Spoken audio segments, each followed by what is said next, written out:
Hai, selamat berjumpa kembali anak-anak dan juga orang tua yang kami hormati.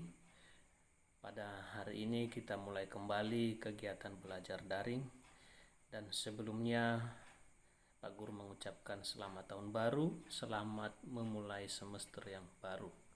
Nah, harapan Pak Guru dengan semester yang baru ini anak-anak kami bisa lebih semangat dalam belajar dan juga lebih bertanggung jawab atas tugas-tugas atau kegiatan-kegiatan yang akan Pak Guru berikan, baik sebagai guru kelas maupun juga dari Bapak Ibu guru bidang studi.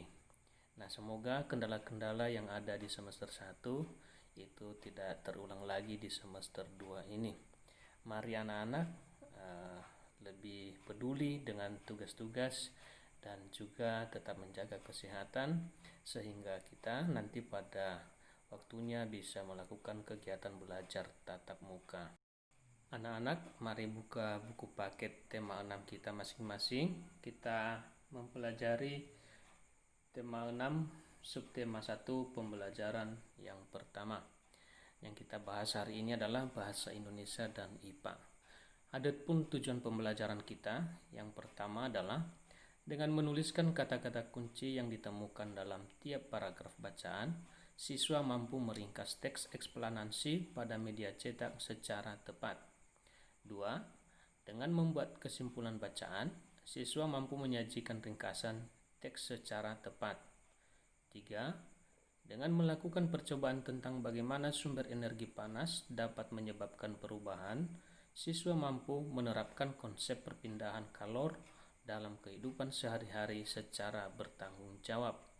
Dan yang keempat, dengan membuat laporan percobaan, siswa mampu melaporkan hasil pengamatan tentang perpindahan kalor secara tepat. Nah, ini anak-anak, silakan tonton videonya dan nanti kita akan bisa melihat apa yang menjadi tujuan pembelajaran kita hari ini. Nah, semoga semua anak-anak kami bisa menyimak video berikut ini yang akan Pak Guru sajikan. Nah, apa informasi penting yang ada di dalam video tersebut? Nanti Pak Guru harapkan bahwa anak-anak kami bisa mencatatnya menjadi catatan kita untuk hari ini. Nah, ikuti ya video ini dengan seksama. Nah, hari ini kita akan belajar bersama-sama untuk mata pelajaran tematik kelas 5. Kita belajar di tema 6, yaitu panas dan perpindahannya. Subtema 1, suhu dan kalor, pembelajaran yang pertama. Mari adik-adik kita belajar bersama-sama. Adik-adik, perhatikan gambar-gambar peristiwa di bawah ini. Nah, gambar kegiatan manakah yang paling sering kamu lihat dalam kehidupan sehari-hari di sekitarmu? Apakah menghirup udara segar di pagi hari di daerah pegunungan, atau menjemur pakaian, atau memasak air ya sampai mengeluarkan uap? Mana nih kegiatan yang sering kalian amati di gambar tersebut? Nah, apakah persamaan semua gambar tersebut? Ya, semua gambar di atas berhubungan dengan kalor atau energi panas ya. Gambar di bawah ini berhubungan dengan kalor dan energi panas. Karena di sini ada mengeringkan baju saat dijemur, itu berhubungan dengan energi panas ya. Lalu dinginnya udara di daerah pegunungan itu juga berhubungan dengan energi panas. Memasak air sampai mengeluarkan uap itu juga berhubungan dengan energi panas. Nah, tahukah adik-adik sumber energi panas apa saja yang ada pada gambar tersebut? Ya, ada api dan ada matahari. Bagaimana dengan tubuh manusia? Apakah tubuh manusia mengeluarkan energi panas juga? Lalu, bagaimanakah cara mengukur energi panas? Mari kita pelajari bersama-sama.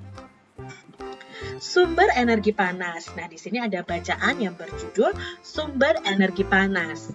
Benda yang dapat menghasilkan energi panas itu disebut sumber energi panas.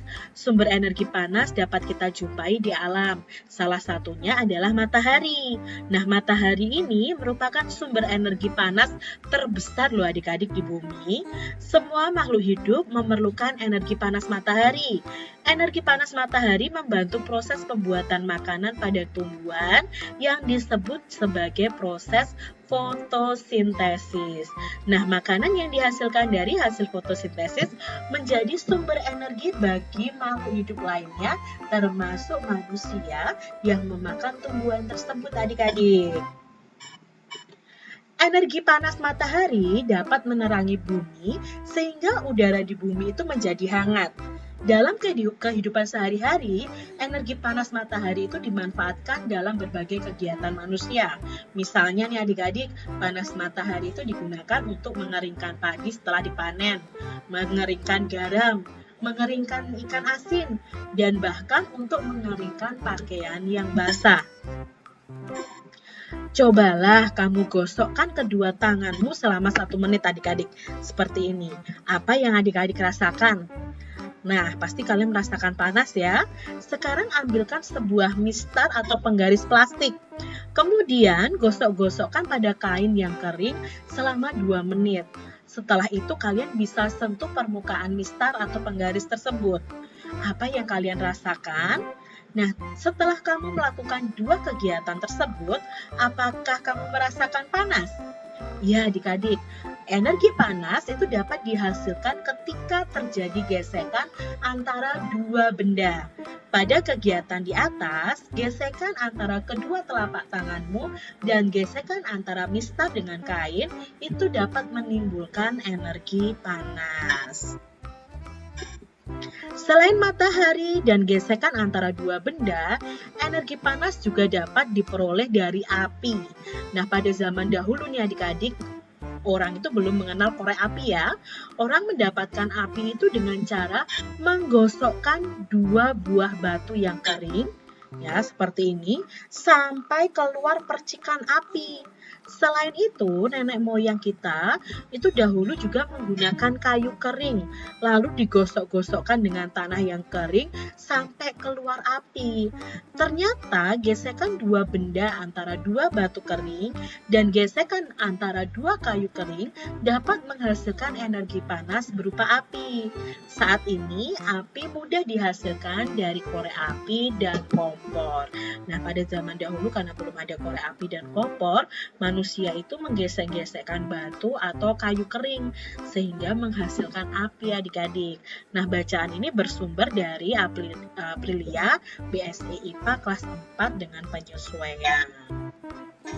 Nah, adik-adik, dalam bacaan tadi ada beberapa pertanyaan yang akan kita jawab bersama-sama. Apa yang dimaksud dengan sumber energi panas? Nah, sumber energi panas itu adalah benda yang dapat menghasilkan energi panas. Itu disebut sumber energi panas. Lalu, sebutkan paling sedikit 2 saja sumber energi panas yang kalian ketahui. Nah, sumber energi panas yang mungkin kita ketahui adalah matahari dan api ya, itu adalah sumber energi panas. Apa saja manfaat yang didapatkan makhluk hidup dari matahari? Banyak sekali manfaatnya adik-adik ya. Energi panas matahari itu membantu proses pembuatan makanan pada tumbuhan yang disebut dengan proses fotosintesis. Matahari juga membantu manusia seperti mengeringkan padi, mengeringkan garam, mengeringkan ikan asin, bahkan menjemur pakaian yang basah, mengeringkan pakaian yang basah. Tunjukkanlah cara-cara sederhana untuk membuktikan adanya energi panas di sekitarmu. Ya, dengan menggosokkan kedua tangan tadi adik-adik ya, lalu menggosokkan mistar plastik pada kain, itu juga menunjukkan bahwa ada energi panas di sekitar kita. Bagaimanakah cara nenek moyang kita membuat api adik-adik atau mendapatkan api? Mereka menggosokkan 2 buah batu yang kering sampai keluar percikan api atau menggosokkan 2 kayu kering ya sampai mengeluarkan percikan api. Nah, mengapa api sangat penting dalam kehidupan manusia? Api itu dapat berguna sekali untuk manusia ya, karena bisa untuk memasak, menjadi lampu pengganti ya, pengganti lampu, dijadikan api unggun untuk menghangatkan tubuh. Jadi mengapa api itu sangat penting ya? Karena manusia tidak akan terlepas dari api untuk memasak, untuk membuat api unggun dan lain sebagainya. Apa judul bacaan di atas tadi? Nah, bacaannya berjudul Sumber Energi Panas. Lalu, tuliskan kata-kata kunci pada setiap paragraf dari bacaan di atas tadi. Kata kunci itu adalah kata-kata yang kita anggap penting dari sebuah bacaan, ya. Contohnya di sini dari paragraf pertama. Nah, paragraf pertama dari bacaan tadi ada kata kuncinya. Kalau kita baca ulang, di sini kata kuncinya yang sangat penting adalah energi panas, lalu ada sumber energi, dan proses fotosintesis. Itu pada paragraf pertama. Lalu pada bacaan tadi di paragraf yang kedua. Nah, di sini ya, energi panas matahari itu dapat menerangi bumi sehingga udara di bumi menjadi hangat, dan seterusnya. Apa sih kata kuncinya dari paragraf kedua? Paragraf kedua ini kata kuncinya adalah tentang matahari, lalu tentang panas matahari, lalu tentang kegiatan manusia yang memanfaatkan matahari. Lalu ada mengeringkan, karena di sini disebutkan berkali-kali kata mengeringkan. Contohnya mengeringkan padi, mengeringkan garam, mengeringkan ikan asin, dan mengeringkan pakaian. Ini kata kunci paragraf yang kedua. Lalu kata kunci paragraf yang ketiga apa? Nah, paragraf yang ketiga ini menceritakan bagaimana proses kita bisa menghasilkan energi panas. Nah, kata kuncinya apa? Oh, untuk menghasilkan energi panas itu ada gesekan dua benda. Yang pertama ada mistar plastik dan telapak tangan. Itu kata kunci dari paragraf yang ketiga. Lalu paragraf yang keempat. Nah, paragraf yang keempat ini bercerita atau di situ menjelaskan tentang orang zaman dahulu itu mendapatkan api itu dari mana. Nah, itu kata kuncinya adalah tentang api, nenek moyang, batu, dan kayu kering. Oh, ini menjelaskan tentang api. Api itu salah satu energi panas. Lalu menceritakan tentang nenek moyang kita dahulu itu mendapatkan api dari mana, seperti itu. Jadi ini kata kunci dari paragraf yang keempat. Nah, adik-adik, apa yang dapat kamu simpulkan dari bacaan di atas tadi? Nah, kesimpulannya, sumber energi panas ada di sekitar kita. Dan sumber energi panas yang terbesar adalah matahari yang digunakan oleh semua makhluk hidup. Nah, di sini ada percakapannya antara Siti dan Udin. Din, saya pernah melihat gambar di buku tentang bagaimana orang-orang dahulu menggunakan dua buah batu untuk menghasilkan api. Kelihatannya sulit sekali ya mendapatkan api. Saya juga pernah melihatnya, Siti, tapi aku melihatnya di sebuah majalah anak-anak. Beruntung kita dapat membaca ya, Siti. Ada banyak media cetak yang berisi informasi penting yang dapat menambah pengetahuan kita. Adik-adik, kalian harus rajin membaca ya, supaya menambah pengetahuan kalian. Karena dalam bacaan itu pasti ada informasi-informasi penting yang bisa menambah pengetahuan kita. Betul, Udin, membaca merupakan salah satu kegiatan kegemaranku. Kita beruntung tidak hanya mudah mendapatkan informasi, tetapi juga tidak perlu repot mendapatkan api sebagai sumber panas untuk kegiatan kita sehari-hari, kata Siti. Sumber energi panas itu ada di mana-mana dan sering kita jumpai adik-adik dalam kegiatan sehari-hari. Amati kegiatanmu pada hari ini. Sumber energi panas apa saja yang kamu gunakan sepanjang hari ini adik-adik. Nah, di sini Kak Citra mempunyai contoh. Kegiatan menanak nasi. Alat yang digunakan yang pertama itu panci dan kompor. Apakah menggunakan energi panas? Iya, sumber energi panas yang digunakan adalah api dari kompor. Lalu, kalau kita memasak nasinya memakai alat penanak nasi elektrik atau magicom ya. Nah, itu magicom atau rice cooker juga ya. Itu energi panasnya dari mana? Itu energi panasnya itu dari listrik ya. Tapi tadi kalau panci dan kompor tadi sumber energi panasnya dari api ya. Tapi kalau penanak nasi yang elektrik itu sumber energi panasnya dari listrik. Contoh lainnya menyetrika baju. Kegiatan menyetrika baju, alat yang digunakan yang pertama setrika listrik. Nah, setrika listrik ini sumber energi panasnya itu dari listrik. Ya, listrik berubah menjadi energi panas. Tapi kalau zaman dahulu karena tidak ada listrik, memakainya itu setrika arang adik-adik. Nah, seperti yang di bawah ini. Nah, memakai apa Kak Citra? Memakai api.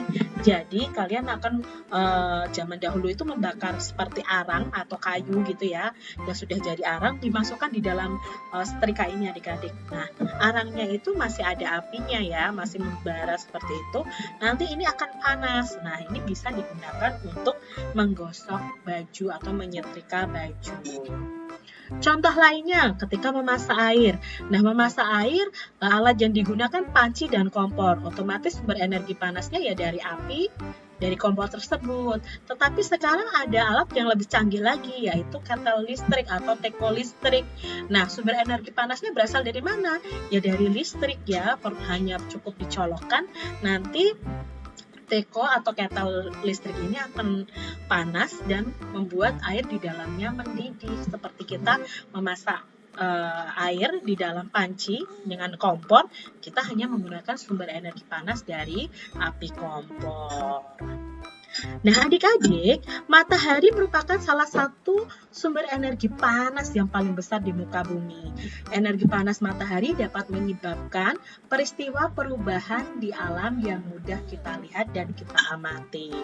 Nah, sekarang kalian bisa melakukan percobaan ini adik-adik. Nah, kalian siapkan 3 wadah untuk es batu. Bisa 6 buah es batu dengan ukuran yang sama dan pencatat waktu, atau kalian bisa pakai stopwatch begitu ya. Nah, di sini langkah-langkahnya, letakkan 2 buah es batu pada masing-masing wadah yang telah disiapkan. Wadah sebaiknya berukuran dan mempunyai warna dan bentuk yang sama.